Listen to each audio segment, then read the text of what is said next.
Olá, pessoal, salve, salve, boa tarde. Olá, boa tarde, Omar. Boa tarde e aí também, Abel. Boa tarde, Omar. Boa tarde, Góes. Boa tarde a todos que estão nos acompanhando. Vou aproveitar essas duas ilustres presenças aqui, né?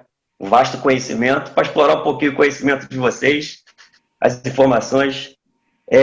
Eu queria começar abordando o tamanho do impacto dessa pandemia nessas eleições de 2020, porque até o mais ferrenho democrata, no início do ano, né, era totalmente descrente de uma vitória do Partido Democrata, né, porque a economia dos Estados Unidos estava indo muito bem, era uma bandeira que o Trump estava usando muito bem, né, estava usando de forma muito inteligente, e a pandemia veio e a coisa virou do avesso. Eu queria aproveitar e saber de vocês, o que vocês acham, o que vocês viram aí, estão aí mais perto, conhecimento de vocês, o que vocês acham do tamanho do impacto da pandemia nas eleições? Posso começar? Deixa eu passar minhas breves opiniões em relação à eleição, fazendo um paralelo com a pandemia. De fato, se você analisar a economia americana, até fevereiro de 2020, um indicador muito importante da economia, que é o unemployment rate, que é o índice de desemprego, estava em 3,5%. Os Estados Unidos vinha 131 meses seguidos de crescimento econômico, ou seja, mais de uma década, né? Que são 120 meses, quer dizer, mais de uma década, a economia americana batendo recordes. Na verdade, os 3,5% de índice de desemprego era o menor nível histórico de desemprego dos últimos 50 anos aqui nos Estados Unidos. De fato, a economia crescendo, os empresários, os americanos de modo geral, muito satisfeitos com a economia. Eu sou da opinião de que, se não tivéssemos passado por essa questão de pandemia, o Donald Trump ia ter, sim, muita facilidade para ser reeleito. Ia ser reeleito com o pé nas costas, não ia ter dificuldade. E concordo quando você disse que mesmo o democrata já tinha meio que internalizado isso. Seria muito difícil bater ele. E acredito, inclusive, que a pandemia teve um papel fundamental para fazer com que essa eleição ficasse tão acirrada e, como ao que consta até o momento, o Biden aí vencedor, pelo menos anunciado aí pela mídia, né? Enfim, a pandemia tem, assim, ela tem uma importância e ela é muito significativa, muito mesmo. Por quê? O americano é pragmático. Eu lembro, eu moro aqui há 4 anos, em 2016 eu participei do processo eleitoral aqui que o Trump ganhou. Eu fazia mestrado em Connecticut, eu fazia mestrado lá na Jack Welch College of Business, e a apuração foi feita, eles fizeram um boardroom, e fizeram a apuração online na própria faculdade. E eu perguntava na época, né, eu tinha acabado de chegar, eu cheguei aqui em julho, agosto, e a eleição foi em novembro. Eu era um estudante de mestrado na época, né, estava fazendo meu mestrado. Eu perguntava para os colegas, perguntava para vários americanos professores, né, querendo entender por que o Trump ganhou, né, o que aconteceu. E, enfim, todo aquele cenário, né, de mudança que estava havendo no mundo, e a própria eleição do Trump fez com que isso mudasse, né, geopolítica, vamos dizer, do ponto de vista global. E o que aconteceu? As pessoas falavam que não estavam satisfeitos com a gestão da saúde, com as políticas dos democratas, de um cunho muito à esquerda, e o americano médio, principalmente, tinha muita resistência e muita crítica em relação à política econômica dos democratas. Isso fez com que houve aquele movimento, e grande parte da economia dos americanos em si elegeram o Donald Trump. Então, Donald Trump, ele foi eleito, isso já em 2017, eu trabalhando em Nova York, trabalhei no Investment Bank lá, e eu conversava perguntando também, as pessoas falavam assim, eu acho que ele talvez não seria a pessoa mais adequada para esse job, né, para ser o presidente dos Estados Unidos, que ele é meio polêmico, tudo ele vai lá e tuita, fala um pouquinho demais, mas a economia está bem. E aí o americano é isso, o americano é pragmático. Então, a despeito de todas as polêmicas do Trump, se não tivéssemos a pandemia, a economia americana, com esse ano, eu penso que seria um ano muito bom, novamente, e o Trump, com certeza, seria reeleito assim, com extrema facilidade, talvez com mais de 300 votos no colégio eleitoral. Veio a pandemia e realmente mudou todo o cenário. Pelo menos a minha visão é essa, no que diz respeito à pandemia, no resultado da eleição, respondendo aí sua pergunta. Muito bem, muito bem. Eu concordo nessa posição, eu concordo com com o Abel. Eu não vou nem ser repetitivo naquilo que ele já falou.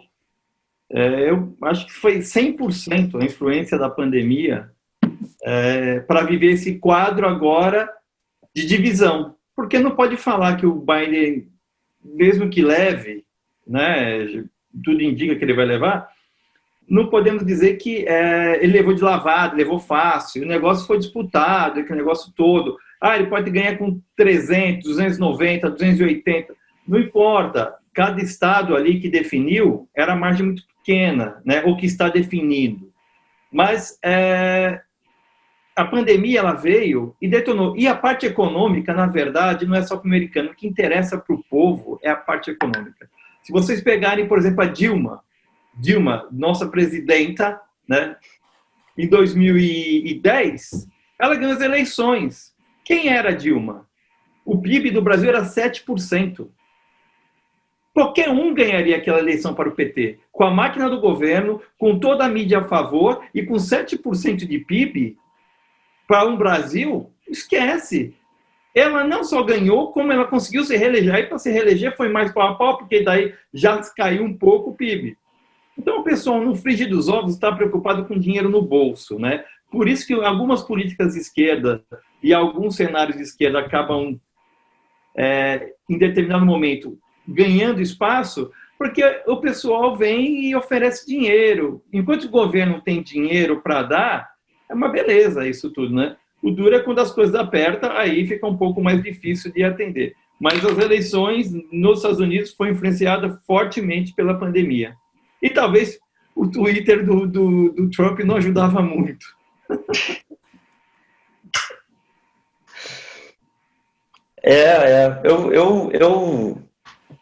Eu voto com os relatores. Eu estou com vocês nessa daí. Também eu acompanho os relatores. Eu acho que o Trump ia ganhar, né? Como a Bel falou aí, com os dois pés, as duas mãos amarradas nas costas. E a pandemia veio realmente mudou, né? E o problema foi que mudou não só a percepção do cidadão médio, né? Como o Góes falou, que está muito preocupado com a parte econômica, é bem pragmático, principalmente o americano, mas também essas mudanças na eleição por causa da pandemia, essa massa gigantesca de voto pelo correio, né? E o Trump lá de trás já começou a ficar chateado com isso, começou já a dar aquele, isso aí vai dar problema, isso vai dar problema, e os estados, como são independentes, né? Cada um foi mudando uma regrinha aqui para poder adequar as medidas de restrições devido à pandemia. Então, eu acho que acumulando isso aí, juntando isso aí tudo, deu no que deu agora, né? Essa eleição aí realmente inesperada. Até 8 meses atrás, ninguém imaginaria que seria essa briga, assim, né? E a mídia também que tem importância muito grande, né? A grande mídia norte-americana, eles têm um lado, pelo menos a maioria deles tem um lado muito claro, ao meu ver, não sei se vocês concordam comigo, né? Eles são muito democratas, e eles já viam, ao mesmo tempo que o Trump vinha reclamando, falando dos votos por correio, essas coisas todas, eles já viam tentando derrubar essa narrativa dele e já apontando aquelas pesquisas com o Biden ganhando assim de braçada. Ou seja, você vê que tem um método, né? É uma coisa complicada isso. Mas, bem, pegando isso agora que a gente acabou de falar, né? Sobre o impacto da pandemia, como eu tinha dito anteriormente, o Trump ele mudou um pouco, ele vinha se baseando muito nessa parte econômica, corretamente, né, como vocês já analisaram, e aí quando a economia já não estava mais indo tão bem por causa da pandemia, ele passou, e começaram aqueles protestos, né, Black Lives Matter, Antifa, ele passou a se basear mais no lei e ordem, né, a manter a ordem, porque ele viu que o cidadão médio americano também não gosta dessa quebra-quebra, dessa bagunça. Então, eu queria saber se vocês acham que essa mudança dele foi correta ou ele deveria ter feito de uma outra forma. O que vocês acham? Eu acho que o Trump foi pego... É só se analisar como é que foi, né? Essa pandemia começou no final de 2019, na China. No início, ela foi, na verdade, subestimada, inclusive no Brasil. né? Inclusive no Brasil. A pandemia foi subestimada. As pessoas achavam mais uma gripinha e tal. Lembra que o Bolsonaro era só um atleta e tal, aquela conversa e tal. E o Trump também, no início, ele demorou um pouco. Quando teve um estudo do Imperial College, um estudo de uma instituição britânica, que demonstrou para a equipe da Casa Branca que poderiam ter 4 milhões de mortos de seniors, né, de idosos nos Estados Unidos, foi quando o Trump acordou. Peraí, é muita gente, né? Seria um desastre total, ainda mais se tratando de pessoas idosas aqui nos Estados Unidos. E aquilo ali chamou muita atenção e aí começou. Isso foi na primeira para a segunda quinzena de março. Tanto que os lockdowns começaram aqui na segunda quinzena de março. Começaram a ter os lockdowns. Até então, o Trump tinha banido voos da China, de alguns países, né, para tentar conter, mas não baniu voos, por exemplo, da América do Sul, de outros países, alguma coisa da Europa, estava tudo muito incipiente. É natural, é uma coisa nova, uma epidemia, imagina você, uma coisa nova, uma epidemia. Nós já tivemos alertas, igual as pessoas às vezes vê revista da SARS, né, de outras epidemias de anos atrás, e que não tomaram a proporção que essa tomou. Se houve uma conspiração, cara, eu não sei. Se houve uma estratégia armada para tirar o Trump do poder, não sei, entendeu? Isso a gente pode até fazer a gente pensar, porque, de fato, a pandemia fez com que ele perdesse a eleição, não tenho dúvida. E a questão dos votos, que você abordou muito bem, o voto no correio não é novidade. Já existe há muitos anos aqui nos Estados Unidos. Nem todos os estados. Com a pandemia, alguns estados implantaram esse procedimento, que não existia antes. Tá? Alguns estados expandiram. Muitos estados não tinham essa possibilidade para o eleitor votar via correio. Com o advento da pandemia, e essas regras de distanciamento social e etc., né, o uso de máscara e tal, o que aconteceu? Alguns estados implantaram, mas é um procedimento que já existe há muitos anos aqui nos Estados Unidos. Se é passivo de fraude ou não, eu acho realmente complicado. Fico imaginando voto pelo correio no Brasil. Seria uma celeuma completa, né? Mas, enfim, não acho... eu, particularmente, minha opinião, nem sou tão a favor, não. Acho que voto você tem que ir lá na urna e votar.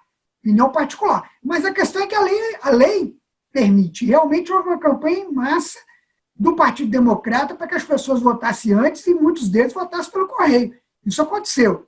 Mas voltando no que você falou, da postura do Trump, o Trump se viu no meio da pandemia, desde o início ele foi criticado, tá?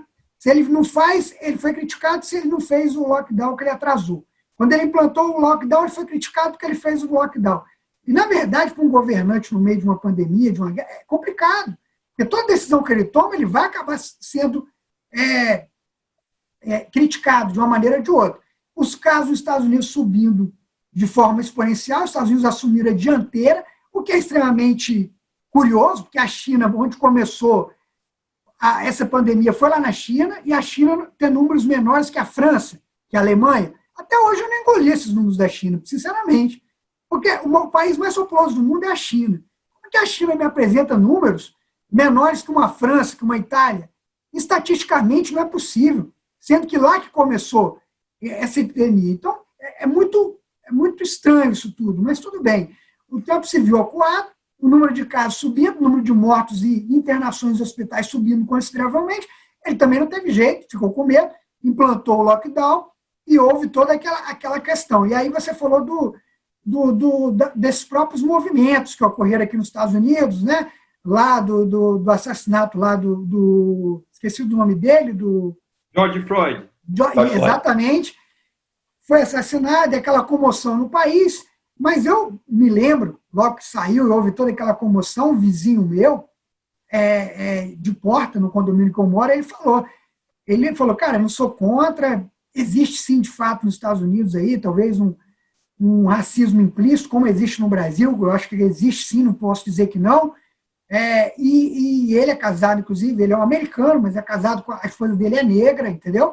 Mas ele falou assim, eu entendo, eu sou muito solidário, mas eu estou vendo que estão transformando o cara num Marte. Isso é perigoso, entendeu? E o cara é um criminoso. Tudo bem que ele sofreu uma injustiça, mas aí você venerar um criminoso, mesmo que ele sofreu uma injustiça, é muito perigoso. Então isso começou a gerar um sentimento também de reflexão, e a divisão foi aumentando. E eu penso que o Trump fez?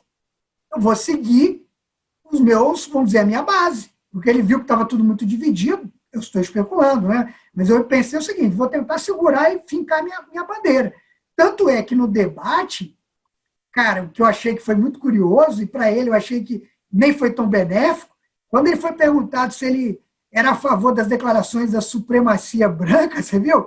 Ele ficou na berlinda ali. O que, para um político, é muito arriscado esse tipo de situação, entendeu? Ele foi confrontado, mas o Trump, ele tem muitos defeitos, mas ele tem uma qualidade, ele é muito sincero.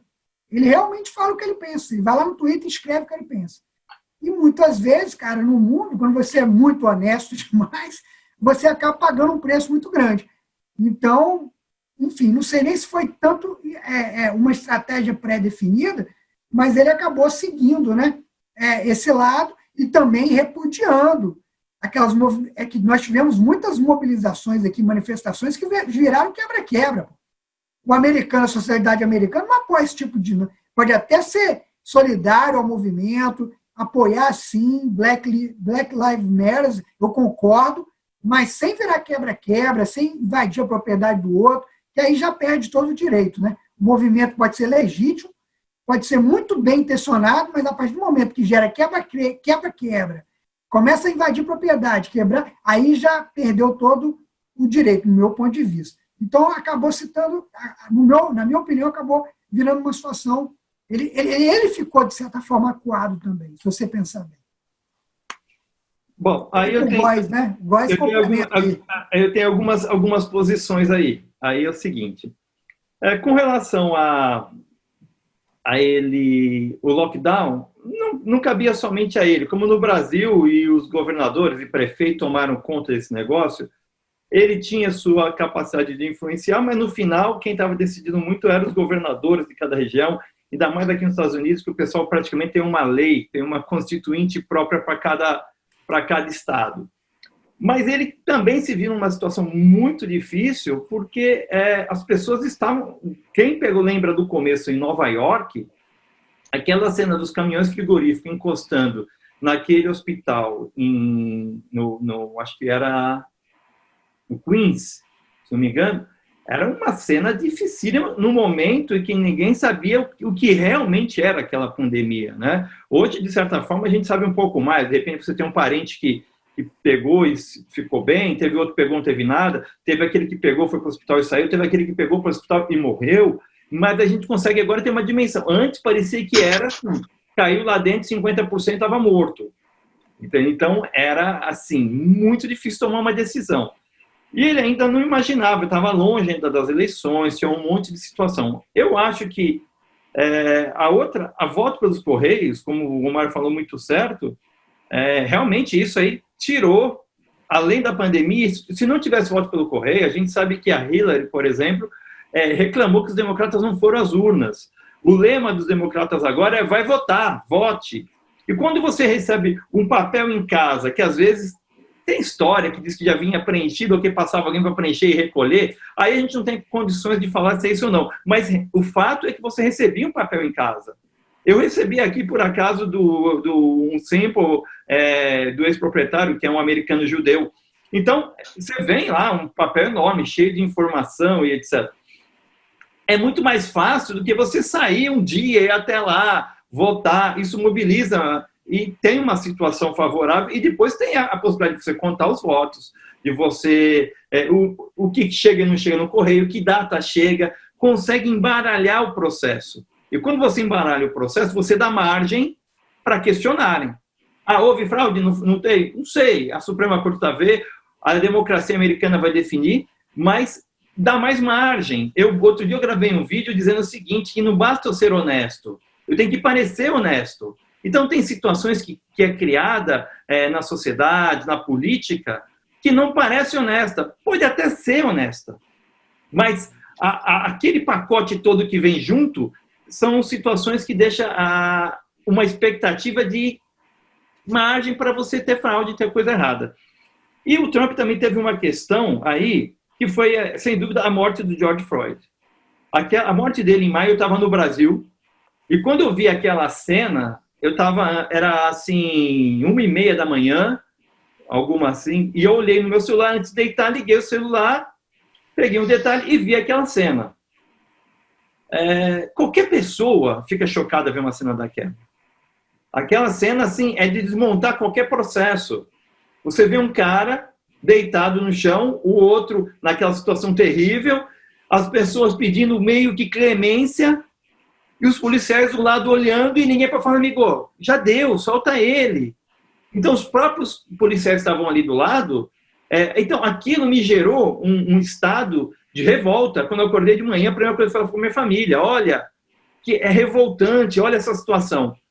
E aí, vem uma coisa que eu acho que aconteceu, que, assim, pelo menos mostra, se aproveitaram do esquema. Se aproveitaram daquele fato feio, vergonhoso, e a esquerda se aproveitou aquilo, porque falar que o Black Lives Matter não foi financiado, que rapidamente o pessoal tinha uma grana para fazer estátua.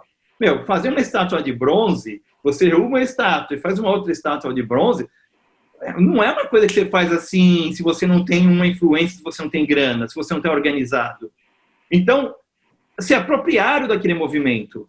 E deu aquela confusão. Você via vários negros aqui nos Estados Unidos reclamando que estavam quebrando o seu comércio. E ele aparecia, ele falava, eu também sou negro.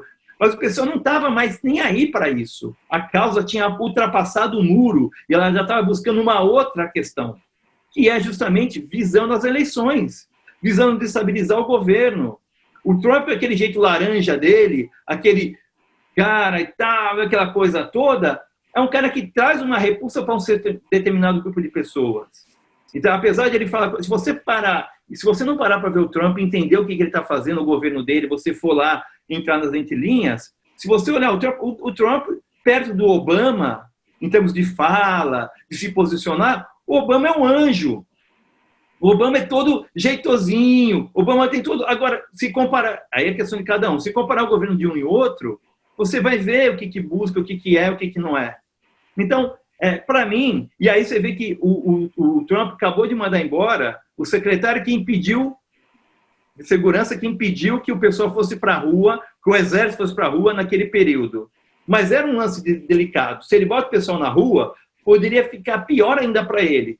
Olha, ele está reprimindo todo mundo, está descendo a lenha, todo mundo está batendo, está fazendo...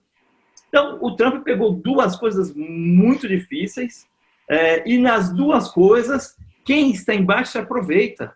Você tem alguém no poder, e qualquer coisa ruim que aconteça na sociedade, quem vai ser beneficiado? Quem está embaixo, porque ele vai poder mexer, se bater, para tentar buscar o espaço em cima, enquanto quem está em cima tem que lutar para se manter em cima, porque é muita paulada e coisa séria. Você vê a quantidade de mortos anunciando nos Estados Unidos, o pessoal filmando o caixão, vê lá também essa questão da imagem do Freud. Você pega o Lewis Hamilton, que é um dos caras mais conhecidos, o cara é um gênio no que ele faz. O cara adotou totalmente a questão, entende? Então, isso influencia mesmo. E se no governo como esse, você tivesse o Obama, que é negro, e não um Trump laranja, daquele jeitão dele assim, poderia ser que você... Eu também estou junto, embora eu acho que de qualquer jeito ia apanhar, mas ia ter uma outra posição. Agora, quanto a Nova York odeia o Trump, né? Tudo que vem de Nova York, a gente tem que ter questões assim, colocar. O Trump teve que descer para a Flórida, transformou a Casa Branca dele, desceu de Casa Branca para morar na Flórida há um tempo, porque ele não aguentava mais apanhar em Nova York. Porque, imagina, ele fez a vida dele lá. Ele se tornou um bilionário lá. Muitas coisas ele desenvolveu lá. E vocês sabem o seguinte, existe um sentimento nas pessoas, e infelizmente isso é verdade. Eu não sei se é por inveja, porque tomou um chapéu dele em algum momento, porque teve um negócio com ele e não se deu bem. Eu não sei qual é o motivo. Mas as pessoas, quando sobressaem sobre as outras em determinada região, dificilmente, só se ele fizer muita coisa para a comunidade, para ele ter o abraço do pessoal. Caso contrário, ele vai apanhar mesmo e não vai ser bem visto onde ele cresceu. Pois é. O prego que é mais alto é sempre o que leva mais martelada, né?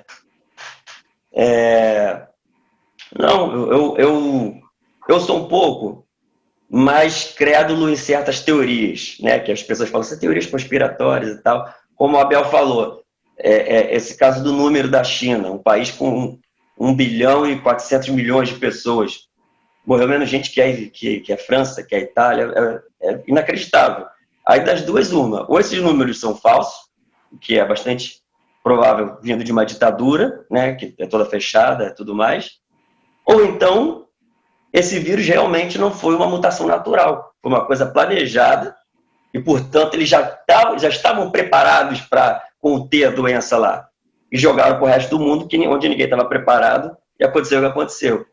Porque é muito difícil mesmo você acreditar num país daquele tamanho, onde a doença surgiu e morreu tão poucas pessoas, né? Omar, só complementando, se você comparar os dados da Índia com a da China, são países vizinhos. Porque a Índia está estourando o número de casos e a China é ridículo. Eu acredito o seguinte, a China está ocultando números, não faz sentido. Não faz sentido. Senão ela tem a fórmula mágica de controlar a pandemia. Então por que ela não compartilha isso com o resto do mundo? Se ela é tão eficiente, nem que venda isso. Ela está vendendo respirador, né? Ela está vendendo. Se bem que ela está lucrando muito, né? A economia chinesa já está conseguindo recuperar bem na frente do mundo ocidental, está conseguindo se estabelecer.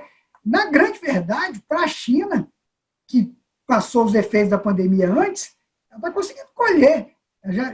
Está sendo até uma situação boa. Em alguns países, inclusive, que tiveram moeda desvalorizada, igual o Brasil, o próprio dólar também, que vem tendo aí uma desvalorização do dólar, quando você avalia o índice DX, né, que é o índice que mede a valorização do dólar em relação a uma cesta de moedas fortes no mundo, você vê também esse comportamento. A China acabou sendo um grande negócio. Então, tudo realmente concordo, mas eu não acredito em conspiração, tá? Deixo bem claro, eu não acredito nessa história de conspiração. Prefiro acreditar que não, que alguém criou um vírus no laboratório e implantou no mundo ocidental. Prefiro acreditar que não, enfim, porque acredito que sim, surgiu na China, talvez a China manteve seus controles internos lá, até disseminou lá, mas ela não deixou isso extrapolar do ponto de vista da propaganda negativa para o regime, e isso veio para o mundo ocidental de maneira feroz, como atingiu os Estados Unidos, como atingiu o Brasil, como atingiu a Europa, entendeu? E teve impactos gigantescos. Agora, a questão que nós temos que discutir é o seguinte, esse lockdown foi uma decisão boa? Atingiu o objetivo, que nós estamos vendo número agora de casos superiores a abril e março? Nós estamos vendo números de internação agora já batendo, só número de mortes que não. Graças a Deus, nem a gente deseja que os números atingem, né, aquele pico. Mas, será que valeu? Será que foi uma decisão acertada, que nós fizemos aqui, como fez no Brasil, parar aqui, sei lá, quase 2 meses, dar uma inércia na economia? Isso a gente tem que refletir. Por que eu pergunto isso? Porque a Inglaterra já está com essa historinha de novo, a França, a Alemanha, daqui a pouco chega aqui. E no governo Biden, naturalmente, vai vir dependendo da escalada de casos. Então é complicado. Ou vem uma vacina, enfim, é complicado para avaliar. Será que foi 100%? Aí a gente tem que avaliar. Será que foi realmente a melhor decisão a ser tomada? Eu não sou da área de saúde, tá? Não tem gente que critica, cara, o lance de usar máscara. Aqui no meu prédio, como eu falei, eu trabalho aqui, você andar na área comum só de máscara. E tem gente que fala que não vai para nada. Então, é muito... Eu não sou médico, eu não tenho a mínima condição de criar um juízo de valor, eu sigo aquilo que é recomendado, né? A regra aqui é essa, então vou seguir. Mas, enfim, tem muitos pontos, cara. 2020 vai ser o ano mais estudado da história. Precisamos dizer que a grande crise econômica, a depressão de 1929 a 1933, que até hoje tem tese de doutorado, dissertações de mestrado e artigos, e compêndios e congressos de estudiosos, mais na parte econômica, né? Foi uma crise econômica. Depois de quase 100 anos, tem gente falando nela. 2020, nós vamos ter daqui 100 anos, muitas teses, você vai ver. Porque aconteceu muita coisa nesse ano, e nem acabou ainda, hein? Nem acabou ainda, tem coisa para acontecer ainda. Enfim.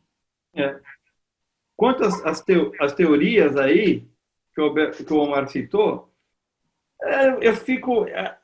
assim, é difícil eu falar que eu acredito, mas também eu não duvido, entendeu? Mas eu sei que é o seguinte, o pessoal conseguiu se aproveitar muito bem, a China, quando eu falo pessoal, conseguiu se aproveitar muito bem disso. E o que me intriga é, por exemplo, o João Dória, que é o garoto propaganda no Brasil da vacina, da vacina, que é a Coronavac,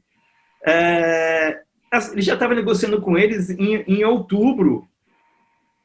Então, aí você fala, quem é que produz tanto aparelho respiratório em tão pouco tempo, apesar da China saber da capacidade de produção dela, para o mundo inteiro naquela escala? Aí você fala, mas eles são tão geniais assim? Eu não acho que eles são tão geniais assim. Eu sei o seguinte, eles têm um objetivo muito forte de ser a primeira nação do mundo, tanto econômica, como influência de business e se puder, cultura, etc, etc, etc. Eu acho que eles se aproveitaram bem da situação. Agora, se a gente vai saber um dia se isso foi uma teoria somente de conspiração ou se foi algo que aconteceu naturalmente, eu acho que a gente nunca vai ter certeza. É algo que a gente nunca vai ter certeza, como talvez até essas fraudes nas eleições americanas, nós nunca vamos ter certeza do que realmente aconteceu. É isso que eu falo, é o parecer honesto. Tem coisa, você chegar em casa, amigo, com uma marquinha no meia-noite, 1h da manhã, com uma marquinha assim, e falar, não, daí foi à tarde, quando eu estava me despedindo da secretária, depois o pessoal jogar bola, depois eu passei. Ok, pode até ser que você foi jogar bola realmente, mas não me parece honesto, entendeu? Não me parece, vai dar margem para outros pensamentos.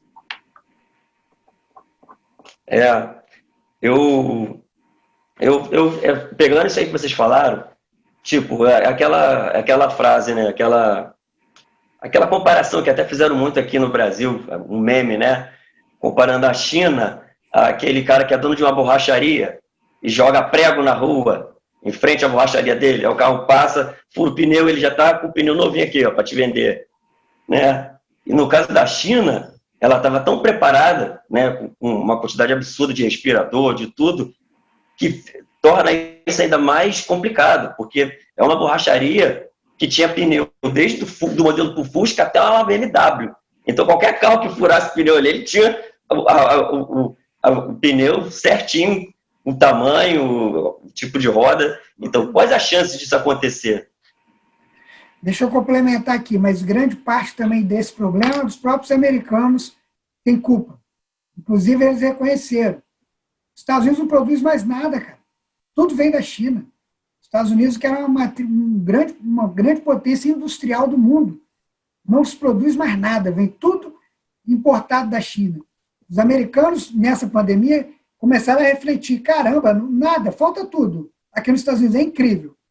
Se der qualquer problema, uma pandemia, algum problema climático, você fica sem abastecimento. É o país mais rico do mundo, tá? É um país, a maior potência econômica, militar, só que se você não produz itens básicos, se você tiver uma crise de abastecimento, qualquer crise de logística, o país fica sem abastecimento. É incrível. E quem mora aqui sabe.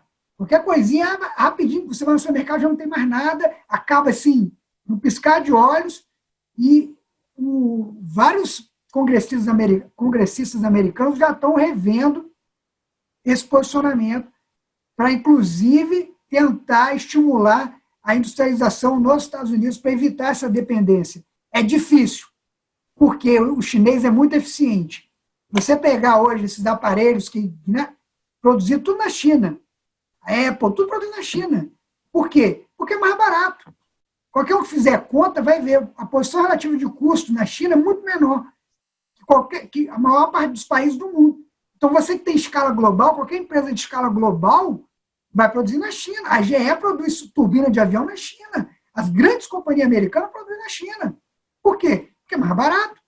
Você vai ter um overhead muito menor, os custos indiretos, vai ter um custo direto muito menor, labor, ou seja, uma mão de obra direta, você vai produzir lá, naturalmente, por questão competitiva. Mas aí tem a questão estratégica, né? Você ficar dependente de um país igual a China para a maior parte dos itens básicos. Então, o maior importador é os Estados Unidos, que compra do mundo inteiro, e a China, obviamente, é o país que mais vende aqui para os Estados Unidos. Eu queria... Posso dar para falar alguma coisa aí, Omar? Pode ser? Bom, Pode então, ser. Assim, não, o Abel, eu acho que está certíssimo, Abel. Isso aí, eu só queria complementar duas coisinhas. Eu, quando cheguei aqui nos Estados Unidos, a gente chamava no Brasil produto Xing Ling. Era produto Xing Ling. E era muito raro uma coisa que prestava. Né? Tinha aquelas lojinhas do Xing Ling lá, você comprava um pendrive, era descartável. E aí um amigo meu explicou como é que era, que para o Brasil vai o produto C&D, que na verdade ele comprou uma caixa de coisa que ia ser incinerada e ele só quer movimentar o dinheiro. Tem todo um esquema que algum dia a gente conversa sobre isso, e que ele falou, eu tenho uma loja disso. Eu falei, pô, que interessante, então você só quer vender, pegar o dinheiro exato. Depois, quando eu troco de novo, do outro com defeito. E aí eu continuo os R$10 comigo. Eu falei, e quanto você pagou? Eu paguei $1 na caixa inteira. A caixa vinha ali, um pacote enorme. Eu falei, caramba, uma loucura. Mas nos Estados Unidos, quando eu cheguei aqui, eu vi que os produtos chineses tinham qualidade. A bicicleta, os móveis, tudo. Aí eu fiquei, caramba. Aí o cara falou, não, mas aqui na China você tem um produto que é para os Estados Unidos e um produto que é para o Brasil. Alguns poucos produtos de primeira linha vão para o Brasil. Nos Estados Unidos é tudo de primeira linha. Eu falei, pô, legal. E a outra coisa que eu queria falar sobre isso, Abel, é que a China, não é só que eles têm a capacidade de produção, né, eficiente, o que realmente tem. Hollywood tentou enfiar isso no filme 2012, dizendo que eles foram capazes de construir aquelas arcas. Foram feitos lá porque os caras tinham a mãe de fazer em tempo recorde. Mas eles têm mão de obra escrava. Você via aquela turma que trabalhava lá, porque é o seguinte, o Brasil está tentando fazer um acordo, Brasil, Estados Unidos e Japão, de tecnologia. E colocar, em algumas regiões do Nordeste, para o Brasil ser um país de produtividade. Colocar um polo industrial. Agora, você imagina quando isso chegar no Congresso?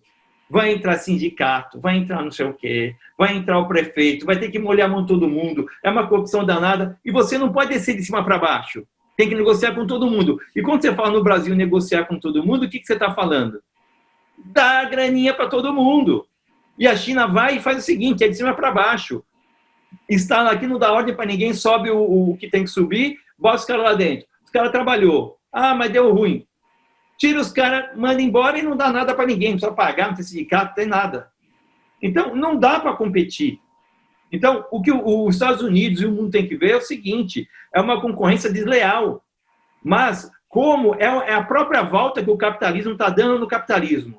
Como eu quero vender mais e é mais barato, eu me submeto a certas coisas para ter um lucro maior, para ter um resultado maior, é a ganância de ter mais.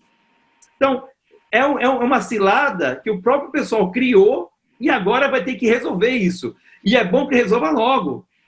Porque se passar a pandemia e o pessoal voltar a se acomodar de novo, isso lá na frente vai ficar ainda mais caro do que foi agora.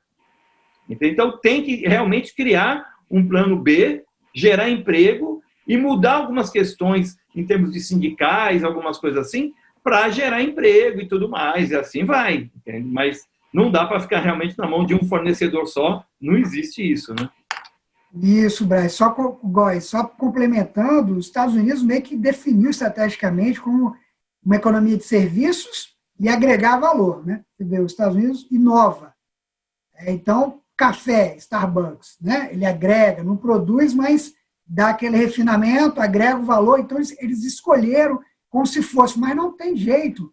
Tem itens que são básicos, necessidade básica. Lembra da pirâmide de Maslow, né? Existem necessidades básicas que o ser humano tem. E que os Estados Unidos meio que negligenciou isso, porque vem tudo de fora, principalmente da China, vem tudo fora da China. Fala-se muito em acabar com a supremacia americana, igual o Góes falou, da China virar uma superpotência e tal. E eu penso, igual o Góes, a China ela almeja isso. Mas eu acredito que nós não vamos ver isso acontecer. Talvez nossos filhos também não. Os netos, não me arrisco a dizer não. Mas por quê? Uma questão básica. Estados Unidos e China apesar do Trump ter criado essa guerra comercial, né, que o Trump é muito habilidoso, ele é um businessman. O Trump não é político. O Trump é um homem de negócio. Ele é um businessman, um empresário. Então, ele negocia como se fosse um deal maker, que chama, né? É um cara que vai fechar negócio. Então, ele não é igual ao político, porque o político é aquela historinha, né? Hipocrisia, tapinha nas costas e tal, tenta ali. Ele não, ele vai no limite. Você lembra com a China, a guerra comercial com a China? Ele ia. Quando ele viu que o caldo ia entornar, ele afrouxava. Eu já cheguei até o limite do oponente, não tem? Eu cheguei até onde eu posso. Se eu passar nessa linha, aí já fica ruim. Então, ele enxergava até o ponto que ele sabia que ele passasse ali, aí já criaria um problema maior. E ele foi lidando ali. Mas por quê? Estados Unidos e China um depende do outro, cara. Se os Estados Unidos é o maior comprador da China, que a China hoje é uma economia baseada em exportação, e com isso ela fecha o balanço de pagamento. Eu estive na China uma vez, foi em 2008. Eu fiquei surpreendido com a infraestrutura da China. E altos pistas, todo lugar que você vai, prédio. Fui em Pequim, fiquei 31 dias. Né? Não só na China, fui em Hong Kong, né, no Vietnã, mas fiquei numa missão na época comercial, acompanhando empresários lá para entender o que estava acontecendo. Na época eu morava no Brasil e o dólar era 1,60, então podia ficar esse tempão viajando no exterior. Mas brincadeiras à parte, na época a China demonstrava o quê? Uma base exportando muito grande, muitos brasileiros na época também importavam muito dinheiro, né, importavam muitos produtos, perdão, da China, e os Estados Unidos também. Então há uma relação de dependência. Ao mesmo tempo que os Estados Unidos é o maior mercado consumidor da China, quem é o maior credor dos Estados Unidos? A China. A China hoje é a maior compradora de títulos americanos, cara. Financiadora do déficit americano. A China hoje, de reserva, são trilhões de dólares que ela tem de dívida. Então, tipo assim, é uma coalizão de forças que é dois cachorros grandes brigando. E uma relação de dependência. Porque ao mesmo tempo que eu sou cliente, ele é meu credor. Está entendendo?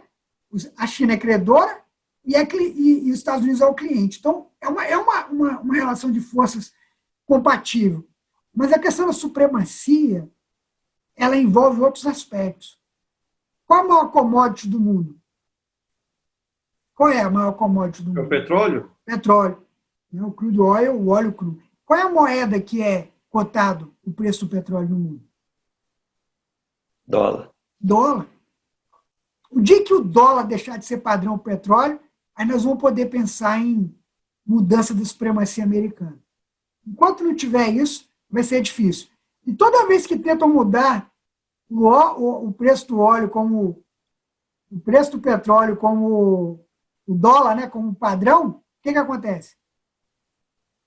O que acontece? Toda vez que tentam mexer nesse sistema aí, guerra. Todas as vezes. Guerra. Porque é um interesse muito grande. Os Estados Unidos hoje, cara, é reserva de valor. O Góes sabe muito bem que o Góes trabalha com câmbio. 85% das transações internacionais são feitas em que moeda? Dólar. Todos os países do mundo guardam dólar. Então, o que acontece? Eu vou complementar, para te passar a palavra aí. Todo mundo. Então, os Estados Unidos pode se dar o luxo de emitir e não gerar inflação interna e ainda ter taxa de juros baixa. Coisa que, por exemplo, outros países não têm condição de fazer. Não vão ter nunca, né, condição de fazer. Então, o que acontece? Eu acho complicado falar em tirar a supremacia dos Estados Unidos num curto prazo. Isso pode ver, sei lá, demorar. Inclusive, a China tem dispensado esforço, até anunciou cryptocurrency, né? Estão falando aí, moeda, criptomoeda, estão se especulando muito. Agora, até isso virar um padrão, entrar em regulação entre países, vai levar um bom tempo. Mas fala aí, Góes. Abel, eu sugiro para você, eu sei que você é um leitor e é um pesquisador, se você não assistiu ainda, vê um documentário, e também o Omar acho que já assistiu, Xi Jinping e também o Partido Comunista Chinês. E você vai, assim, eles não têm nem cerimônia em falar qual é o objetivo.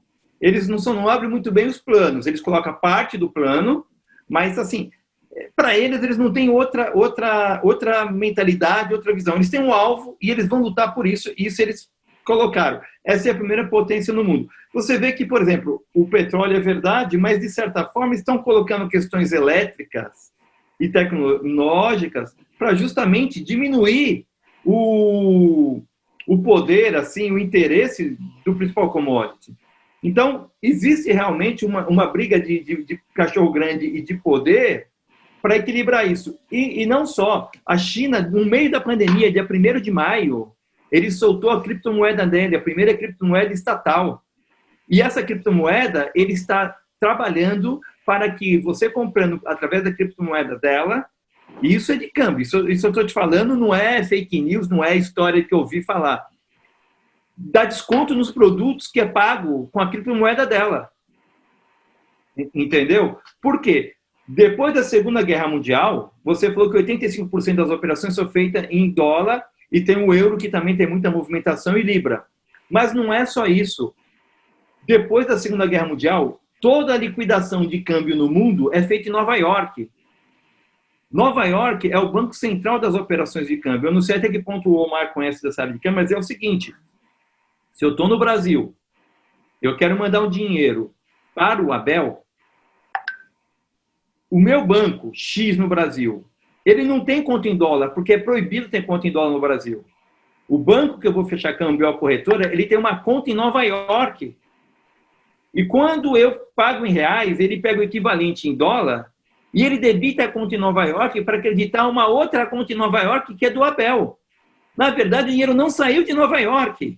É como eu tenho conta num banco no Brasil, você também. Quando eu te faço uma transferência de banco, mesmo banco, é só uma operação contábil, porque o dinheiro continua com o mesmo banco. Isso acontece nos Estados Unidos. O dinheiro fica lá. Quando é feriado em Nova York, não há liquidação de câmbio no Brasil. Por quê? Não há liquidação porque Nova York não liquida. Quando eu estou no Brasil e quero comprar um produto chinês, eu dei o exemplo do Abel, mas eu quero comprar um produto de Xangai. Eu compro o produto, negocia, a China que está trabalhando toda a parte de logística, você sabe disso, a Rota da Seda, está comprando vários portos, tentando comprar o Porto de Santos, etc. A logística ela consegue mandar, mas no financeiro, sabe o que acontece? Para eu mandar o dinheiro para o chinês, eu tenho que mandar debitar minha conta em Nova York acredita a conta do chinês que fica em Nova York. Então, enquanto existe isso, não tem... Então, o que ele faz? Ele está tentando agora entrar pela moeda, usar o poder dele de fornecedor, e aí ele vai ser forte nisso, e de logística, para falar o seguinte: se não comprar pela minha moeda, eu não vendo. Entendeu? E ele vai ter força para isso. Então, não é uma coisa assim tão simples, é um trabalho que eles estão fazendo forte nisso, e é óbvio que os Estados Unidos, o pessoal está verificando tudo isso. Mas não dá para subestimar eles, não. Não dá para subestimar eles, não. E o problema não é desse. Ah, porque você gosta dos Estados Unidos, você tem a bandeira dos Estados Unidos atrás, por isso que você quer os Estados Unidos, não a China. Não! Eu poderia ter a bandeira da China aqui atrás, desde que os caras fossem democráticos. Ou seja, eleição, não ficasse investigando a pessoa, não sumisse com pessoas que denunciam. O problema é esse, é a autoridade que a China exerce sobre o seu cidadão. E o que ele pode fazer isso com o mundo? Então, hoje a gente está discutindo uma coisa maravilhosa.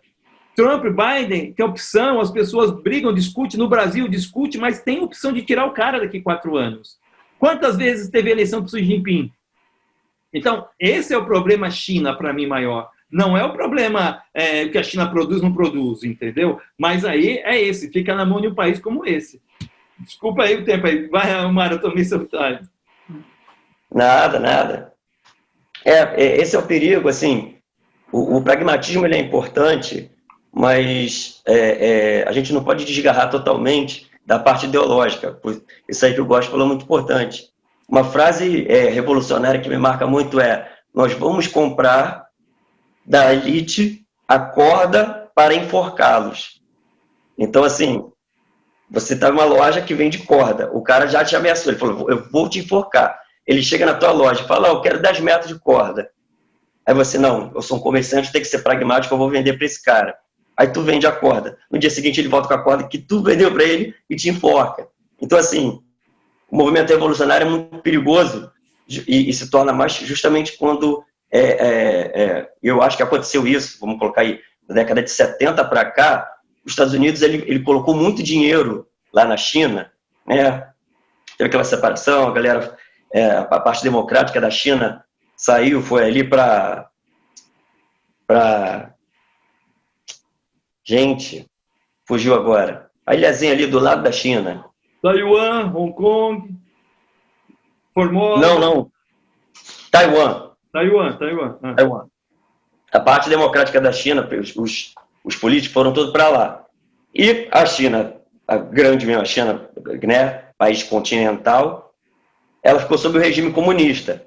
Então criou-se uma falsa premissa de que se as economias aqui do Ocidente injetassem muito dinheiro da China, ia fazer com que a China, aos poucos, experimentando as maravilhas do capitalismo, né, com bem-estar social, mais dinheiro entrando, mais emprego, ela ia se tornar democrática. Não, eles alimentaram o monstro de forma oposta, né? E hoje estou com esse problema na mão aí, que eu gosto bem colocou, assim como a Abel também, que ficou essa relação simbiótica. Um é credor do outro, o outro é comprador do um, mas não tem como se desgarrar.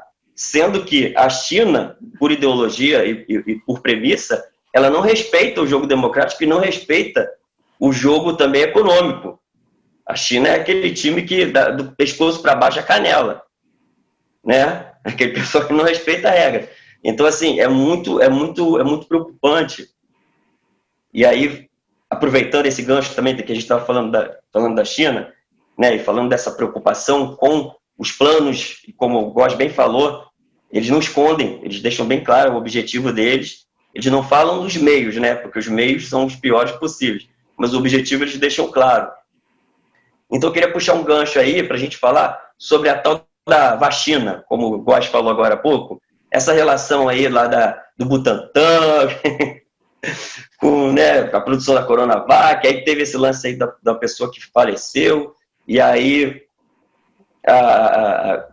o IMEP pediu para parar, aí teve essa choradeira na televisão, agora está voltando, né, acho que agora voltou de novo a fazer a produção, né, os testes e tal. O que vocês acham disso, esse lobby todo aí que o nosso governador com as calças apertadas, né, aquelas calças embaladas a vácuo que ele gosta de usar, esse lobby todo que ele faz para a China aí, a ponto de querer vacinação compulsória, o que vocês estão vendo de movimentação nesse aspecto? Vai lá, Góes. Posso ir? Pode. Tá bom. Porque só essa questão, cara, da vacina aí, eu vi um estudo aqui nos Estados Unidos, inclusive,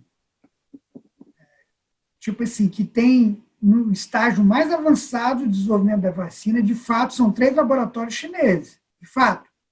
Tá? Um deles é esse, inclusive, aí, que está lá o governador de São Paulo, sei lá. Eu não tomaria uma vacina chinesa, mas enfim, entendeu? Tá um estudo que eu li aqui nos Estados Unidos. E se fosse obrigado, Abel?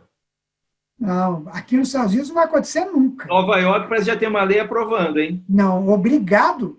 Parece que Nova York... É inconstitucional, inconstitucional, não acredito. Eu vou confirmar, mas estão tentando passar em Nova York a obrigatoriedade de uma vacina aí. Isso, para mim, é isso que eu falo. Esse país foi bem fundado.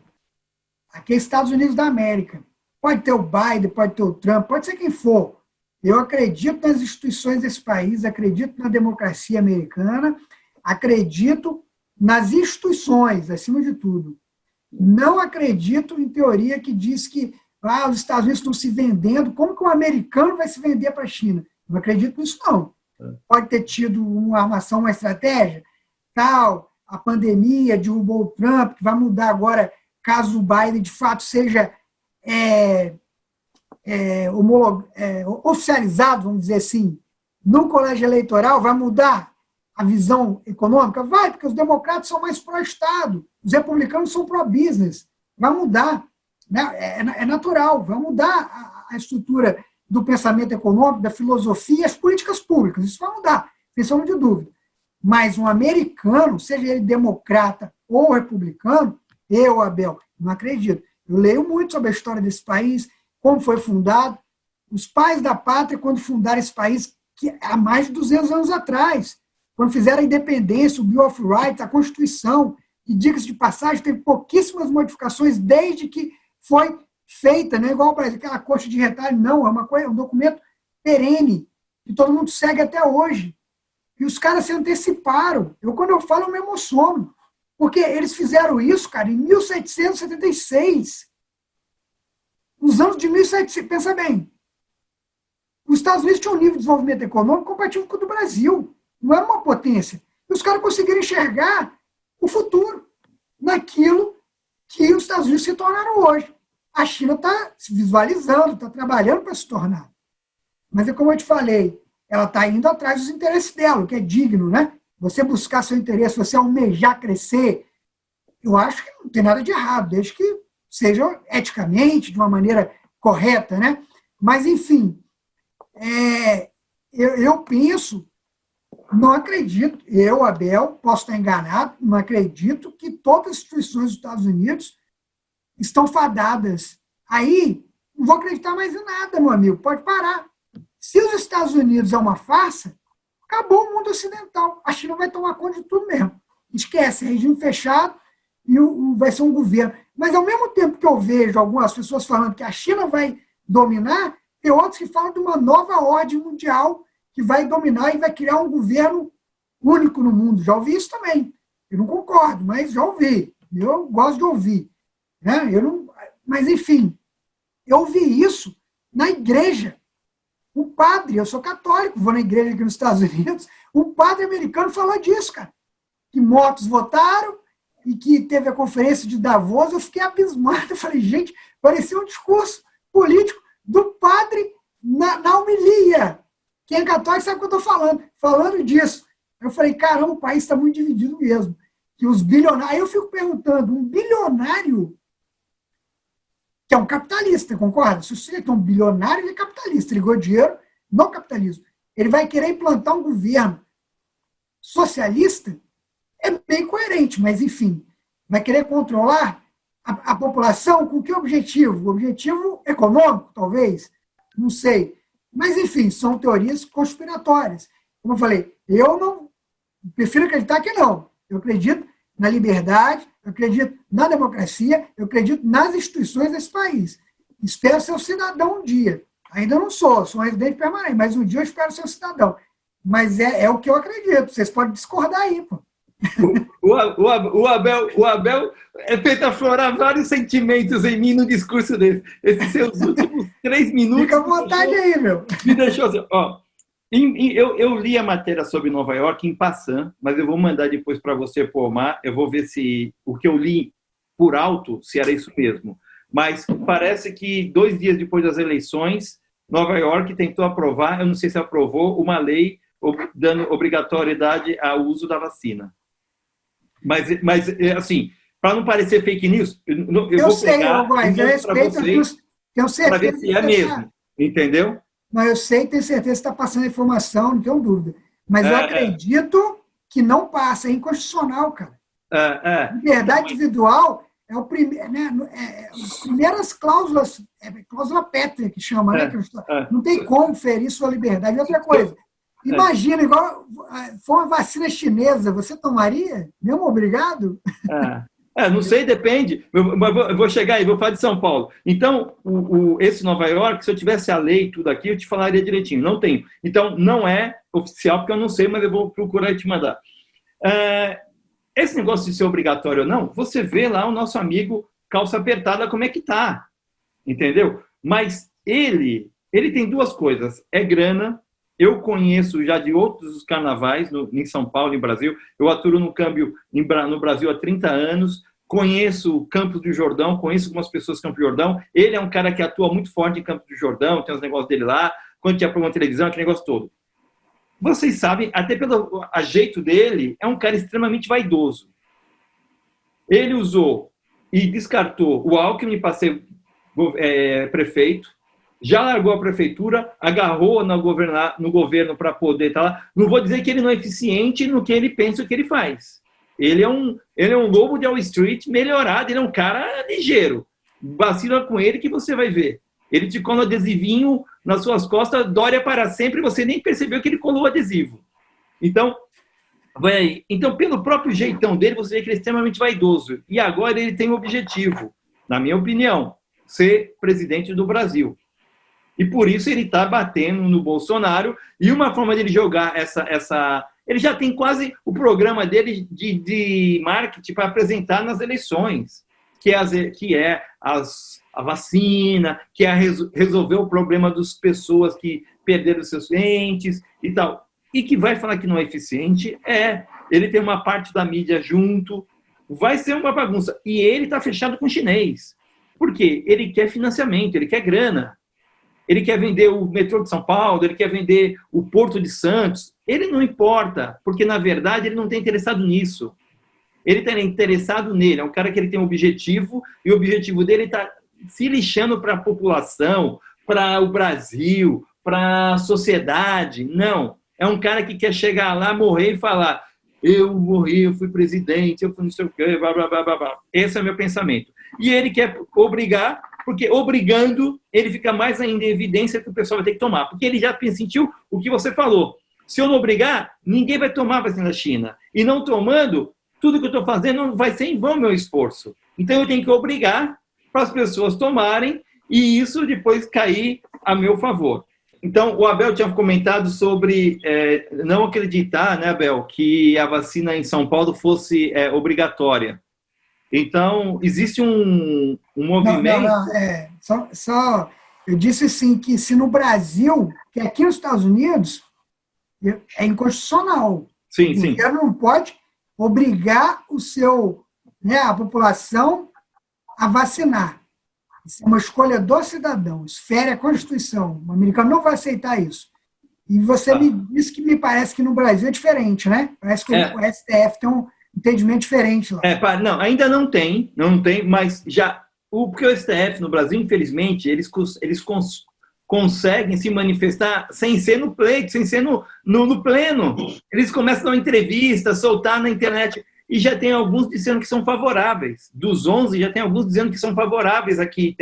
Agora, é muito perigoso. Você vai tomar uma vacina, a vacina que menos tempo no Brasil foi pronta para ser utilizada, demorou 4 anos no estudo. Se não me engano, é da cachumba, né? 4 anos. Como é que você vai tomar vacina em pouquíssimo tempo? Outra, e se eu tomar essa vacina vai amanhã gerar um câncer em mim? Vai gerar uma demência em mim? Quem é que vai resolver e quem é que vai aprovar? Isso vai morrer por aí mesmo. E aí eu obriguei um estado, o maior estado do Brasil, a tomar essa vacina. Agora, o STF manda eu tomar. Eu não tomo. O que eles vão fazer? Vão vir em casa me prender?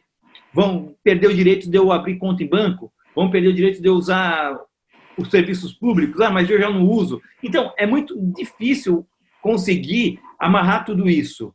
Mas só da intenção arbitrária que esses caras estão tomando, autoritária, é de se assustar.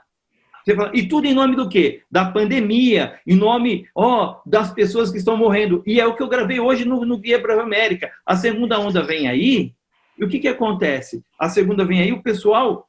Vamos ver se direitinho se precisa realmente eu ficar trancado em casa usando máscara. Será que não estão querendo usurpar o meu direito? Será que não estão se aproveitando disso? E o que vai acontecer com o meu negócio, com a minha família no futuro? Quem é que vai pagar essa conta? É isso aí que eu acredito. Eu concordo quando você fala, e eu acho perigoso um país, qualquer que seja, obrigar seus cidadãos a, por exemplo, tomar a vacina. No que diz respeito à máscara, eu tenho uma opinião. Tá? Aqui nos Estados Unidos, você não é obrigado a usar máscara. Mas alguns estabelecimentos, para você entrar, é mandatório. Igual aqui no meu prédio, se eu quiser transitar pelo prédio, eu preciso usar máscara. Eu comparo a máscara a um equipamento de proteção de segurança. Você, quando vai dirigir seu carro, você não põe um cinto de segurança? Eu uso um cinto de segurança. No Brasil, até lei. Mas por quê? Porque, comprovadamente, o cinto de segurança protege a vida humana e os passageiros daquele veículo. Num caso de acidente, a chance de você ter... por exemplo, minha mãe sofreu um acidente de veículo, ela estava sem o cinto de segurança, que fraturou a L2, a coluna dela. Infelizmente, minha mãe hoje tem dificuldade de locomoção por causa disso, usa cadeira de rodas. Então, o cinto de segurança, ele previne, entendeu? E a mesma coisa da máscara, eu conversei com amigos médicos, não é minha área, ele falou o seguinte, a máscara não é que ela resolve, mas a máscara evita que o doente transfira para o outro, né? Ele evita transmitir o vírus. Então, é como se fosse uma precaução. Mesmo assim, não é obrigatório, sabia? O americano não é obrigado a usar máscara. Não existe essa obrigatoriedade. Mas, lógico, tem estabelecimentos que põem uma placa lá, ó. Propriedade privada, tem as leis também do condado que diz, ó, áreas públicas, protocolo de saúde, você deve requisitar a pessoa a usar a máscara, etc. No que diz respeito à vacina, que é diferente, que a vacina você não está afetando o outro, porque eu usar a máscara, eu posso estar doente e estou contaminando o outro, concorda? Agora, a vacina é uma decisão individual, né? Tipo assim, eu posso querer tomar ou não. Muda um pouco. Apesar de que se o cara está contaminado também e não tomou a vacina, ele pode transmitir. É meio complicadinho, né, a questão. Mas é inconstitucional. Agora, um país obrigar isso, acho complicado. E concordo com você quando diz que não tem tempo necessário para os devidos estudos, né, para uma vacina eficaz. Eu jamais tomaria uma vacina chinesa, não tomaria, não. Vai lá, Omar. Vamos ver se o Xandão não corta a gente agora, né? Não, o que eu ia falar naquela hora, discordando um pouco do Abel, é que, assim, eu concordo na parte da solidez da democracia americana, norte-americana, isso aí é indiscutível, né? Eles são o xerife do mundo livre, a luz, né? Eles que tomam conta ali, o vigia do mundo livre. Se os Estados Unidos caem, o Ocidente cai, né? Mas, assim, a gente tem que prestar atenção num detalhe importante. Isso que o Góes falou do nosso STF aqui, né? Hoje, eu acho que uma medida dessa, como lá em Nova York, de vacinação compulsória, não passa, porque a Suprema Corte americana, apesar de toda a independência dos estados e tudo mais, mas a Suprema Corte americana ainda é uma Suprema Corte majoritariamente conservadora. Então, são juízes que vão muito pela letra da lei. Eles não fazem o tão falado aqui no Brasil, ativismo judicial. Que aqui os nossos ministros da Suprema Corte ali são todos progressistas. Então, assim, todos eles fazem ativismo judicial. Eles rasgam a Constituição ao bel prazer deles, de acordo com a vontade deles. Então, aí você vê o Biden já sinalizando, querendo aumentar o número de juízes na Suprema Corte americana para equilibrar o jogo, né? Vocês viram ele falando isso. Entendeu? Isso aí o americano tem que ficar muito de olho. Porque foi exatamente, claro, mal comparando, são mundos, né, um abismo de diferença, mas foi o que o Chávez e o Maduro fizeram na Venezuela. Assim que eles cooptaram toda a Suprema Corte, cooptaram uma boa parte dos militares, a Venezuela virou o que foi hoje, e era o que o PT queria fazer aqui. Então, assim, o americano, por mais sólida que seja a democracia, e a Constituição americana é maravilhosa, sólida, aí com 200 anos de Constituição, com pouquíssimas alterações ao longo desses anos todos, enquanto a nossa é de 88, tem aí o quê? 30 anos de Constituição, já tem um monte de emenda constitucional, já chega uma coxa de retalho, você vê que foi uma Constituição mal feita, mal planejada, mas é o que a gente tem, então vamos ter que tocar o barco, né? Então, assim, mas não pode nunca perder isso de vista, entendeu? Porque não é porque uma coisa é muito difícil ou quase impossível de acontecer que ela não vai ser tentada, entendeu? Aquilo que o Góes falou ali atrás também, e você, Abel, também falou, dos choques das massas, né? Tem aí essa galera globalista, tem o comunismo russo-chinês e tem o califado islâmico. São três forças gigantes que, ora, eles andam juntos, porque os três têm a cultura ocidental como principal inimigo, mas eles também têm divergências entre si. Então, às vezes, esses conglomerados se chocam, né? Então, assim, é isso. Então, assim, mas um governo mundial é praticamente impossível de ser implementado. Concordo, mas isso não é a garantia de que isso não vai ser tentado e que nessa tentativa não vai destruir muita economia, vai jogar muita gente em miséria, e pobreza, guerra, doença. Então, assim, é isso que eu tenho mais medo, entendeu? Vai aí, Abel. Entendi, Omar. Só te falando, você tem razão, realmente, no que diz respeito. E vou até trazer uma frase aqui célebre de um founding father, né? Um pai da pátria, Thomas Jefferson. Eles foram em Washington, vão lá no monumento de Thomas Jefferson. Eu tive a oportunidade de visitar, pertinho até do monumental do Lincoln. Fantástica história, grande presidente americano, cara culto para a época, focado em conhecimento, em ciência. Cara fantástico. Tem uma frase dele que eu adoro. Liberdade é eterna vigilância. Por isso que eu não acredito que aqui nesse país, essa historinha aí, o Biden pode falar, cara, ele não vai conseguir. O Senado é republicano e nem todos os democratas são radicais, não, gente. Nem todos os democratas são essa agenda globalista, progressista, não. Você tem democratas de costumes conservadores. Eles são liberais mais na parte econômica, eles têm mais um apelo social de ajudar lá, né, a minoria, um apelo social de aumento do gasto público, mas não são necessariamente progressistas. São conservadores nos costumes, mas um pouco mais liberal no que diz respeito à economia. Agora, existe radicalismo também, a DSA, né? Os Democratas Socialistas da América, existe lá, tem pessoas também radicais, né? Aquela deputada jovem lá de Nova York, que tem uma pauta muito mais progressista, mas ainda é minoria. E nunca uma minoria vai suplantar uma maioria, cara. Eu, particularmente, não acredito. O americano médio não pensa assim.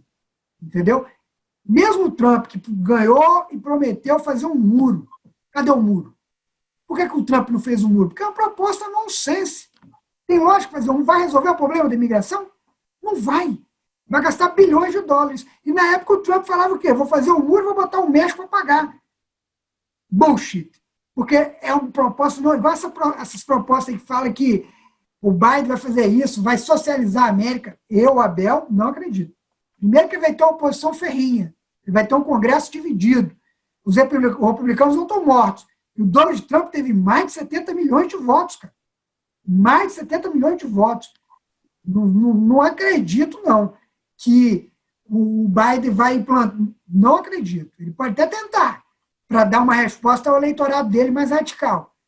Mas não acho. E outra coisa, Biden é uma raposa de Washington. O cara está mais de 40 anos lá, rapaz. Ele sabe como funciona tudo aquilo lá. Ele não é bobo, não. Ele sabe como é que é, vamos dizer, as entranhas do governo americano. Ele sabe onde ele vai mexer, onde ele pode ou não mexer. Ele não é um amadorzinho, não. Ele sabe onde que ele pode mexer. Enfim, minha opinião. Muito bom, Abel. Gostei, achei isso mesmo. Você fez até, eu vou antecipar uma pautinha que eu tinha aqui.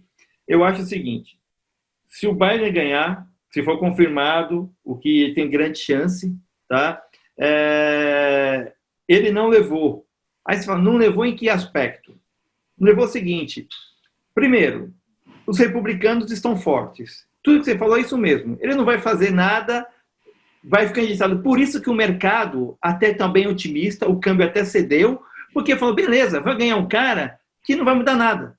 O cara vai ficar lá, o que ele quiser fazer radical não vai acontecer. Aí, só que é o seguinte, dentro dos democratas, para o Biden chegar onde chegou, ele fechou com gente que detonava ele. Ou seja, ele fez uma aliança com um cara que não dá para andar junto. Sabe aquele cara que você não quer andar junto, mas aí, em meio a tudo aqui, você faz uma aliança, e agora, se a gente ganhou, vai sentar do lado? Não estou afim de andar do lado de você. E existe até no Brasil pessoas que estavam comemorando a esquerda chegou no poder americano. No Brasil, o cara falou assim, para, eu conheço o Biden, é um cara que já viveu aqui, ele falou assim, o Biden não é esquerda. O Biden, o negócio dele, ele é do Deep State. E aí, como eu te falei do produto americano, do produto chinês nos Estados Unidos, que chega aqui... Desculpa te cortar, só para não perder. A própria Kamala Harris, né, que é vice, quando teve um debate nas primárias, que ela era uma pré-candidata, ela afrontou o Biden diretamente. Exato, então. Vídeo aí na internet. Esse tema mesmo que eu pensei. Então, quer dizer, não vai dar para andar muito junto, o negócio não vai funcionar muito bem. Aí o que acontece? Aí você tem o Biden. O Biden, eu quando fora dos Estados Unidos, antes de viver aqui, eu achava que aqui, o chinês, eu vi que o produto chinês aqui tem qualidade. Outra coisa que eu falava, o americano não tem nada errado. Se você pegar uma caneta e tirar do lugar, o FBI vem te pegar. O americano é tudo igualzinho. Você pode comprar um carro que o carro não vai vir com defeito sem problema. Se o cara falou que está em ordem, está em ordem. Confia, porque o americano é tudo certinho. A política americana é tudo certinha. Esses problemas da Hillary que fala de e-mail, é tudo fake news. Eles são corretos. Mentira. O que eu posso falar vivendo aqui é o seguinte. O deep state americano, que é, digamos assim, o lado sujo, aquele entranhado debaixo do negócio, o Biden é dali. O Biden, ele conhece a turma que está ali embaixo. É um cara, como você falou, uma raposa que está ali. Então, ele foi para ganhar do Trump, porque o Trump era um indesejado do deep state dessa turma toda. E agora, pelo jeito, parece que ele vai levar mesmo. Como ele vai governar daqui para frente, ninguém sabe. Ele vai tentar, como presidente, fazer alguma coisa? Vai dar uma pressãozinha no Brasil com a Amazônia, vai dar uma pressãozinha nos negócios aqui, vai liberar umas outras coisas aqui, vai dar uma resposta à pauta dele, mas será muito pequena. Mas tem uma coisa que, se vocês não viram, e vocês procurem ver, porque é engraçado e ao mesmo tempo assustador, a Kamala Harris, perguntada por uma pessoa se o Biden era uma forma da esquerda chegar no poder americano, e se ele não seria um cavalo de Troia, ela não conseguiu responder a pergunta. Ela começou a rir, feito uma histérica. Procura isso aí. Ela não respondeu, ela só ficava rindo, histericamente. E a repórter que fez a pergunta, dizendo, tipo, do que você está rindo? Parece tipo assim, fui surpreendido com essa pergunta e eu não sei nem o que falar. Ela ria, simplesmente ria. Então, baseado nisso, os amigos meus aqui de Boca Raton falou assim, eu acho que ela quer ficar 10 anos, porque o Biden não dura 2, ele que tem que tomar cuidado com o que ele come, e depois ela quer tentar a eleição, e depois a reeleição, e ficaria 10 anos no poder. Mas isso aí, eu falo brincando, mas não acredito, porque o americano não é como o brasileiro. Os caras aqui têm tudo arma, meus vizinhos têm tudo arma. Por que os Estados Unidos por que o Bolsonaro quer armar todo mundo? Pode ser que tenha uma vantagem para ele, econômica, de armamentista, pode ter. Mas com um povo armado, você não tem como impor certas coisas. Os caras aqui devem ter R15 dentro da casa. Entendeu? Então, como é que você vai impor alguma coisa numa sociedade que se protege? Ou que é briguento, ou que vai atrás dos seus direitos? Então, realmente, eu concordo com você. Não vão conseguir mudar muito o que querem, vão ter que se enquadrar, porque o americano nem coloca o republicano muito tempo no poder, nem o democrata. Você sabe disso, eles alternam. Um pouco você, depois tira, tal, vem o Bush, agora vem o outro Bush, e faz essa jogada toda. Eu acho que eles são muito prontos. Para finalizar aqui, meu coisa, só te falar. Lamento ouvir esse negócio da sua mãe, do L2S1. Eu tenho uma cirurgia no L2S1, são 2 pinos e 4 parafusos. Sabe? Mas, graças a Deus, eu consigo praticar esporte e andar, mas até 10 anos atrás eu tinha dificuldade até para andar, tinha parado com meus esportes, porque eu estava, mais um médico resolveu e, graças a Deus, tudo bem. Outra coisa que eu queria falar para você é o seguinte, você falou do seu padre aí, né? Eu sou formado em teologia, eu sou formado em comércio exterior, em administração de empresa, mas minha primeira faculdade com 20 anos, sou bacharel em teologia. Então... Legal, não sabia. Legal. É interessante. Mas eu não sou totalmente avesso a essa situação de um só governo no mundo. Se você realmente for buscar isso na escatologia bíblica, que é uma das matérias, ela aponta para um só governo no futuro, que é o tal governo do anticristo. Se você pegar, basicamente, quando Cristo veio ao mundo há 2000 anos atrás, isso eu estou falando de teologia, tá? Ele teve 400 anos sem uns profetas judaicos se falarem ao povo. Foi quando surgiram os maiores filósofos do mundo. Você pode ver que foi 400 anos antes de Cristo, onde trouxe toda a cultura grega para a época.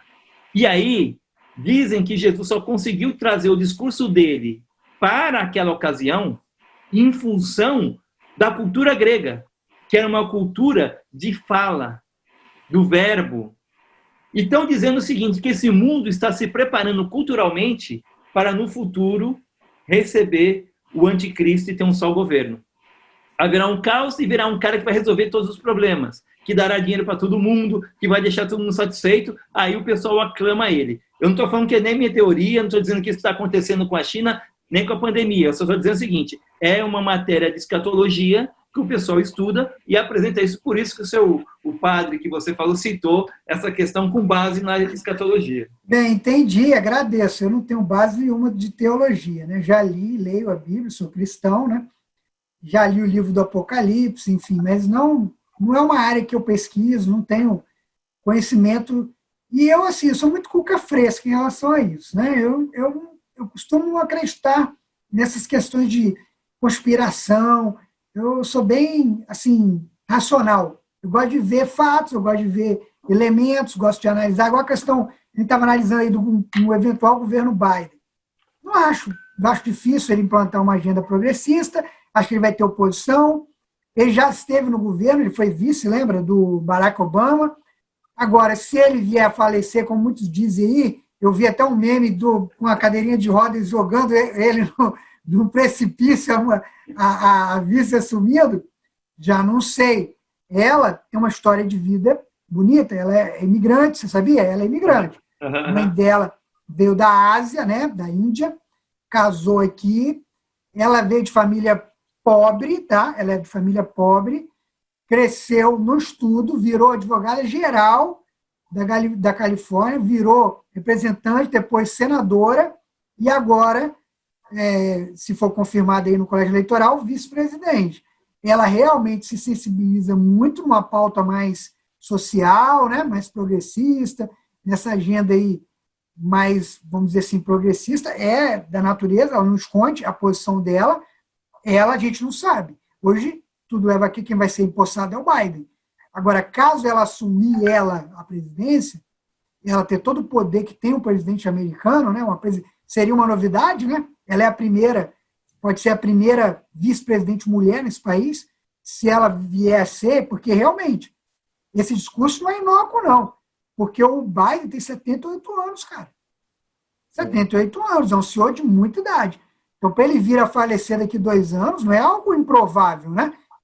Pode, tá? Todos nós somos sujeitos, ainda mais uma pessoa de 78 anos. E ela é a natural, né, que vai assumir o governo. Aí, realmente, não sei como seria, mas mesmo ela, cara, supõe um cenário hipotético que ela assuma. Ela, do mesmo jeito, vai ter um Congresso dividido, ela vai ter toda uma sociedade americana, também não seria fácil, mesmo sendo ela, entendeu? Que ela tem um histórico muito mais à esquerda que o Biden, concordo? Muito mais. A posição dela, né, como é radical, política, né, pegando o histórico dela, muito mais. Agora, mesmo ela, Abel, acredito que também teria dificuldade. É lógico, quando você pega o Obamacare, eles vão talvez ampliar, vão aperfeiçoar alguns benefícios sociais, talvez vai aumentar o gasto público, sim, e como o dinheiro não aceita desaforo e não tem mágica, vão aumentar imposto. Ele deixou claro isso. Ele deixou claro. Vai aumentar o corporate tax e vai aumentar o imposto para quem ganha mais de $400 mil, indivíduos aqui nos Estados Unidos. Isso aí eles vão apresentar o projeto. Se vai passar, eu não sei, mas que eles vão propor, vão, entendeu? Ele já prometeu isso. Entendeu? Agora você analisa. O Trump, ele baixou o imposto, né? O que ele tinha prometido, ele baixou o corporate tax e fez um diferimento até 2025 dos impostos individuais aqui nos Estados Unidos. Melhorou. Ele deu uma folga aí para a classe média. Mas o gasto público no governo Trump aumentou, tá? Não diminuiu, não. Então, o déficit americano passou a 100%, tá? Hoje a dívida americana está acima de 100% do PIB, o que é também um desafio grande, que o próximo presidente vai ter que enfrentar, qualquer que seja, mesmo o Trump. Ele caso reeleito, tem que trabalhar isso aí, que é um problema sério. Os Estados Unidos está vivendo do ponto de vista orçamentário, tá? De orçamento público, estou falando. Vamos lá.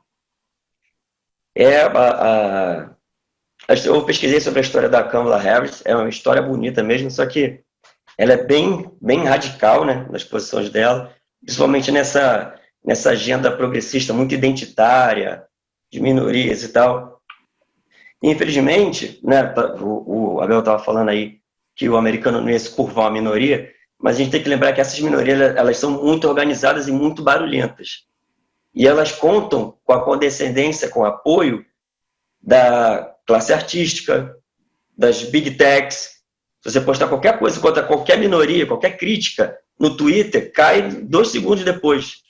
Então, assim, apesar de eles serem minoria, eles têm muito poder de influência, né? Basta ver o que está acontecendo nessa eleição agora, né? Conseguiram jogar um monte de coisa nas costas do Trump e se transformaram num desafio, uma eleição que estava praticamente ganha. Então, assim, como foi o que eu falei no meu comentário anterior, o meu problema com essas teorias conspiratórias é assim, não é nem que ela vai acontecer ou que ela já está acontecendo, é que existem provas escritas, né, que essas próprias pessoas falam, isso não é segredo, qualquer literatura você consegue achar do intento dos caras, como o próprio Góes estava falando aí, o Partido Comunista, você lê lá todo as diretrizes dele, você sabe o que eles querem fazer. Você pode até achar que aquilo é impossível, mas não vai impedi-los de tentar. E é na tentativa que a coisa pode tomar uma proporção catastrófica. Como estava falando aí, dessa vontade do Biden de aumentar o número de juízes na Suprema Corte, ele vai ter que dar um jeito também no Senado, porque o Senado ainda é de maioria republicana e vai ser difícil dele passar as coisas que ele quer passar, mas tenha certeza que ele vai tentar fazer alguma coisa, ele não vai deixar isso impedi-lo, entendeu? Se ele vai conseguir, não sei, mas ele não vai ficar de braços cruzados, ele vai tentar o máximo, não sei o que ele vai arrumar, mas ele vai tentar dar um jeito de passar as medidas dele lá no Senado americano. Então, assim, e o caso do Biden, que já é um senhorzinho, né, já vai fazer seus 80 anos, e ele faleceu daqui a 1, 2 anos, e uma radical como a Câmara assumir, é um negócio também assustador, porque aí no caso dela, ainda tem, como o Abel acabou de falar, toda a história dela, que é uma coisa mais apelativa ainda. Então você imagina, aqui, viajando um pouco na maionese, né, como no popular a gente diz, imagina ela propondo uma agenda, sendo barrada pelo Senado americano, entendeu? E ela insuflando as massas para ir às ruas protestar contra isso. Já imaginou o nível de confusão que ela pode causar nos Estados Unidos? Com Black Lives Matter, Antifa, tudo na rua, quebrando, queimando tudo. O que me assusta é isso. O americano é muito resiliente, né? Muito pragmático e tal. Mas com essa turma você tem que tomar, como o Abel falou, né? O preço da liberdade é eterna vigilância. E tem uma outra frase também, né? Que é: quem abre mão de um pouco da sua liberdade por um pouco de segurança não merece ter nem liberdade e nem segurança. E foi o que foi testado nessa pandemia, aqui no Ocidente inteiro. Eles testaram a gente. Não é uma teoria conspiratória de que a Covid não existe. Existe, o vírus existe.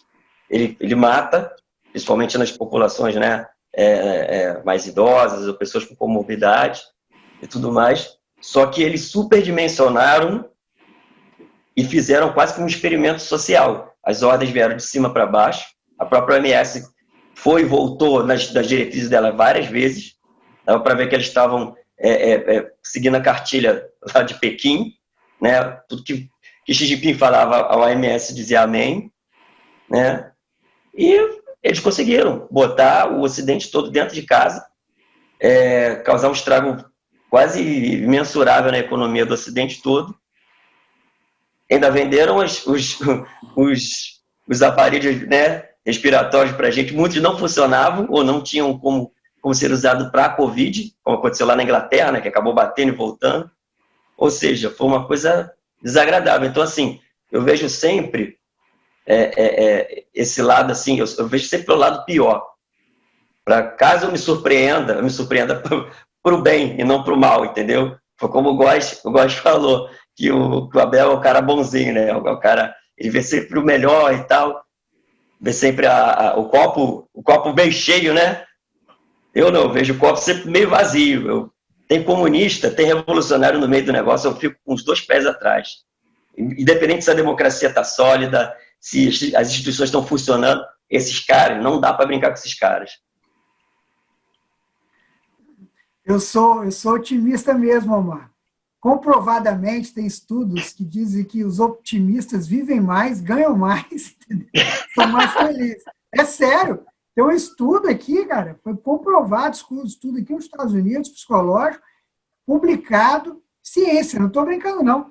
Os otimistas têm mais chance de atingir seus objetivos, ganham mais e vivem mais. Então, como eu quero viver mais, quero ganhar mais, eu sou otimista. As brincadeiras à parte, eu só não dou. Abel, diga. Mas eu sou pessimista só nesse aspecto geopolítico, ideológico. No restante da vida eu sou super otimista, mas nesse aspecto eu não consigo. Tá bom. Isso aí, bacana. Vamos em frente. Fala, Góes. Não, eu tô sossegado, eu sou otimista também, mas é assim, eu às vezes vejo o pessoal, como eu estou sendo nessa cadeira aqui, às vezes eu vejo certas pessoas desparafusando as partes da cadeira aqui para levar um tombo. Então eu fico muito esperto, porque eu vivi no Brasil aí os últimos, de 2012 para cá, e eu vou te dizer, aquelas passeatas na Paulista, eu posso falar, eu acho que eu fui em todas enquanto estava no Brasil, em todas. E você via a pauta do pessoal, o pessoal indo com a família, indo com criança, defendendo o Brasil. E quando eu trabalhava na Paulista, né? Então minha mulher ia lá, meus filhos iam lá, tal. Quando tinha a outra passeata, eu tomava um susto. Só chegava nego fumando maconha, era uma bagunça desgramada, os caras tinham que fechar as lojas. Você via que era um pensamento de desconstrução. Aí eu falei, quando eu vi aquilo, eu tomei um susto. Eu falei, calma aí, gente. Se eu não me posicionar, isso vai ficar complicado, porque está nítido o que tem de um lado e o que tem do outro. Entende? E aí eu comecei a visualizar mais a questão política, comecei a buscar mais, a entender mais. Assim. Não estou falando... Às vezes me dava tanta irritação que eu falava, eu queria ser alienado, não ver nada disso, porque dá muita irritação. Mas, ao mesmo tempo, é o preço da liberdade. Se você quer se manter livre, tal, e você, Abel, tá certo, você é um businessman, você está no país certo. Eu vim nos Estados Unidos por esse motivo, para botar meus filhos aqui também, e criar dentro dessa cultura, graças a Deus que a gente tem essa oportunidade, mas eu acho que a gente também não pode deixar de brigar de uma forma geral por todos, porque o discurso da Kamala Harris é muito bonito. Quem olha assim no primeiro momento, fala, pronto, vai atender os necessitados, aqueles que não tiveram oportunidade. Só que, na verdade, não é bem assim. O fundo, depois disso tudo, é uma desgraça que você vê aí as histórias do mundo muito ruim. Mas isso é uma outra pauta, a gente vai deixar para uma outra pauta. A de hoje é outra coisa. A conta sempre vem, né? Eu sei como é. A conta vem. Não existe almoço grátis, né? Sim. There is no such thing as a free lunch. Milton Friedman, University of Chicago. Inclusive foi professor Paulo Guedes, tá? O Milton Friedman foi prêmio Nobel de Economia. Foi prêmio Nobel de Economia. Cara, meu pensamento econômico é Milton Friedman, meu ídolo político, Ronald Reagan, republicano. Eu sou extremamente alinhado com o pensamento republicano. Quando eu falo que eu não me preocupo, é porque eu sei como que esse país foi fundado, sei como que é os Estados Unidos, acredito nas instituições americanas. Nós não podemos nunca fazer um exercício de comparação Brasil e Estados Unidos. As instituições do Brasil são fracas. São muito fracas e frágeis. Os Estados Unidos é bem fundado. Aparelhadas. Isso.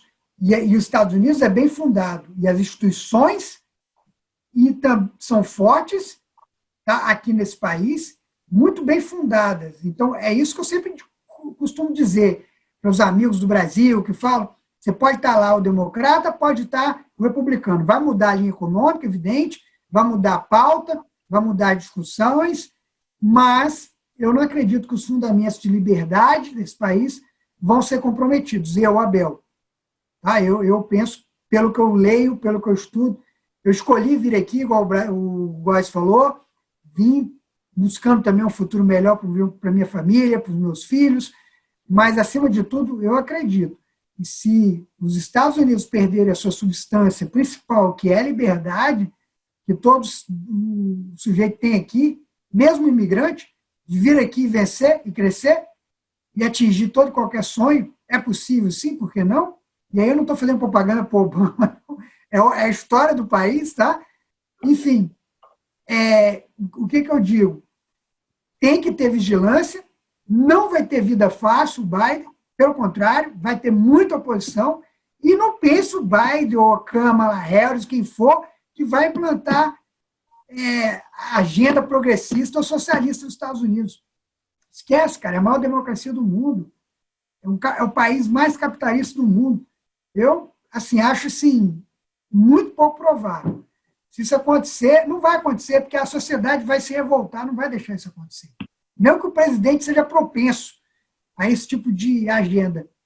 E eu penso que, pela história dos Estados Unidos, isso tem pouca chance de acontecer.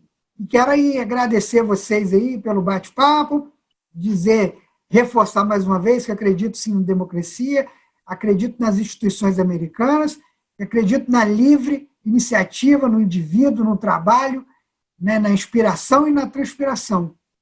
E vamos aguardar aí quem vai ser, de fato, oficializado presidente, e vamos sempre ficar vigilantes, sempre, né, seja na vida privada, seja na vida política, em comunidade, sempre estar vigilante e defender, né, com bastante respeito, o nosso ponto de vista, nossas crenças e naquilo que a gente acredita. Mas também vamos ser responsáveis, né? Não vamos espalhar fake news, nem dar margem quando a gente recebe, né? Eu digo isso, a gente está vivendo um mundo muito polarizado, e eu vejo excesso tanto de um lado quanto do outro. Por que eu frisei aqui o meu posicionamento? Eu não voto aqui porque eu ainda não sou um cidadão americano. Espero ter esse privilégio um dia. Preciso esperar alguns anos ainda para me tornar, a reivindicar, né? Porque é um benefício. Quando eles te dão um green card, eles deixam bem claro, isso é um benefício, né, que eles estão me dando. A cidadania é a mesma coisa, não é um direito, é um benefício. Ok? Então, eu espero um dia ter esse benefício, porque eu não nasci aqui. Né? Então, eu sou uma pessoa que estou sendo acolhido por esse país. E eu, assim, tenho muito mais identificação com os republicanos. Se eu votasse, eu votaria no Trump. Eu torci para o Trump. Meus amigos que perguntavam antes, quem você acha que ia ganhar a eleição? O Trump. Eu tinha convicção que o Trump ganharia a eleição. O Trump, ao que consta ao momento, está perdendo. Se vai reverter ou não, não sabemos. Não vou entrar nessa pilha. Agora, dia 14, vamos saber. Se no dia 14 o Biden for o oficializado presidente, cara, é democracia. Vou fazer o quê? O que eu não concordo é pessoas que têm uma linha de pensamento que eu tenho, que eu acredito, ficar mandando notícia falsa, como eu tenho visto um monte de brasileiro me encher meu WhatsApp com um monte de informação falsa. Aí eu não concordo. Inclusive, amigos meus, que eu começo a questionar essas matérias falsas e fica criando rótulo para mim. Fala assim, você é isentão, você é esquerdista. Acorda, cara. Eu não sou esquerdão, não sou de esquerda e nem sou isentão, não. Eu tenho uma opinião e eu vou nos fatos. Quando eu ver evidência que me convence, eu vou conversar. Eu tenho a minha opinião. E tenho isso porque eu sou livre e moro num país livre. E que Deus abençoe, que esse país seja sempre assim. Que eu tenha condição de exercer minha liberdade com amplitude, né? Minha liberdade plena. Que ninguém venha falar o que eu tenho de falar, ou que ninguém venha me tutelar, né? De como eu tenho que falar ou deixar de falar. E eu vou falar conforme as minhas convicções, conforme estudo. Mas uma coisa eu digo, não sou irresponsável. Se eu falo alguma coisa, eu busquei lá a fonte, um fundamento para falar. Nunca vou trazer informação aqui para vocês que eu vi, eu peguei de alguém lá e joguei aí. Não, isso não. Se eu estou falando é porque eu já estudei, eu dei uma lida, pelo menos, eu me informei a respeito daquilo. É por isso aí que eu brigo um pouco, que eu acho que dos dois lados, tanto da direita quanto da esquerda, tem os excessos. E eu acho que o excesso não é benéfico. Entendeu? E não pode botar um pessoal de pensamento de direita na mesma vala, às vezes, daquele esquerdista radical. Às vezes, para mim, até se parece os dois, porque usa artifícios que eu, particularmente, não concordo. Matéria falsa, um monte de coisa que não justifica, no meu ponto de vista. Enfim, mas tem gente que acredita, estamos numa guerra. Eu respeito quem pensa assim, mas eu prefiro seguir um caminho mais centrado, né? Eu acredito no trabalho, eu acredito na ciência também. Tá? Sou um professor universitário, tenho formação acadêmica, fiz mestrado. Como que eu vou negar a ciência? Negar a ciência, eu estou me negando quanto profissional. Então, eu também acredito na ciência, sim, como profissional. Então, por isso que eu gosto de deixar bem claro aí as minhas posições. Mas sempre respeitando o contraditório, sabendo que as pessoas são diferentes, né? Sabendo que todo mundo tem um direito, que bom. Como diz, né? Eu posso não concordar com uma palavra com o que você diz, mas eu concordo plenamente com o seu direito de professá-las livremente. Isso, para mim, é o fundamental. Enfim, muito obrigado aí a vocês. Foi muito legal esse programa. Deus abençoe. E eu sempre gosto de concluir dizendo assim, vamos em frente. O Góes já sabe como que eu concluo. Estou falando que ele é um bom moço. Eu falei, Omar, que ele é um bom moço. Ele começa ruim, mas ele melhora. Estou brincando. O Góes é meu chapa, rapaz. Hoje ele faltou a reunião nossa lá, mas tudo bem.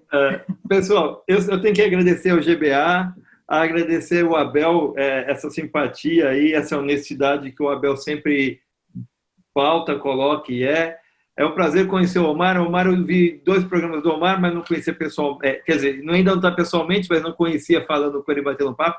É um prazer conhecê-lo, saber que tem pessoas assim no Rio de Janeiro e no Brasil, que está bastante polarizado, mas tem um cara que estuda, que pesquisa, que tem a opinião e que consegue debater com esse pessoal mais de um lado, mostrando que as coisas não são bem assim, que ela realmente tem que ser analisada. Eu acho que o debate é bom, a democracia ela é fundamental. Eu acredito no verbo, ou seja, na palavra. Né? Vocês viram, eu fui fazer teologia na minha vida. Então, eu acredito na argumentação, na oratória, no poder do convencimento, entendeu? É isso que eu acredito e por isso eu tenho liberdade, fico muito à vontade com vocês aqui. Muito obrigado a Rosário, ao pessoal de GBA, aos meninos aí, ao Felipe, ao André, e estou sempre à disposição. Quando precisar, estou aqui para tentar ajudar e dar minha opinião, dar meu espetáculo aqui. Valeu, Góes. É isso aí, galera. Prazer enorme conhecer vocês. Como o Góes falou, né? Não pessoalmente, mas 2 caras com pensamentos brilhantes, com posições bem marcadas, um debate gostoso, sabe? Um debate bem informativo. E acho que é disso que a gente está precisando mesmo. Eu concordo com o encerramento do Abel, do trabalho, da inspiração, da transpiração. Só que eu não consigo negar uma escalada de uma revolução cultural, né? Desde que o nosso querido Mises derrubou toda a teoria econômica do comunismo, eles saíram da pauta econômica, da guerra do proletariado e burguesia, e passaram para uma pauta cultural, né? Dali da escola de Frankfurt e do gramscismo para frente. Então, assim, eles estão tentando mudar a sociedade de dentro para fora. E isso isso aí passa por qualquer linha econômica, pragmatismo, entendeu? Passa por cima disso tudo. Então, é nisso aí que eu fico de olho.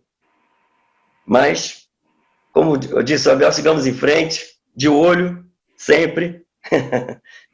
Né? Mais uma vez, foi um prazer ter esse bate-papo aí com vocês. Agradecer ao pessoal aí, do GBA também, Rosária, meu grande amigo Lipe, André, isso aí, e que venham as próximas lives, né? Que a gente tem muita coisa ainda para conversar. Isso aí, valeu. Obrigado a todos. Valeu. Um abração. Obrigado a todos. Valeu. Em frente. Valeu.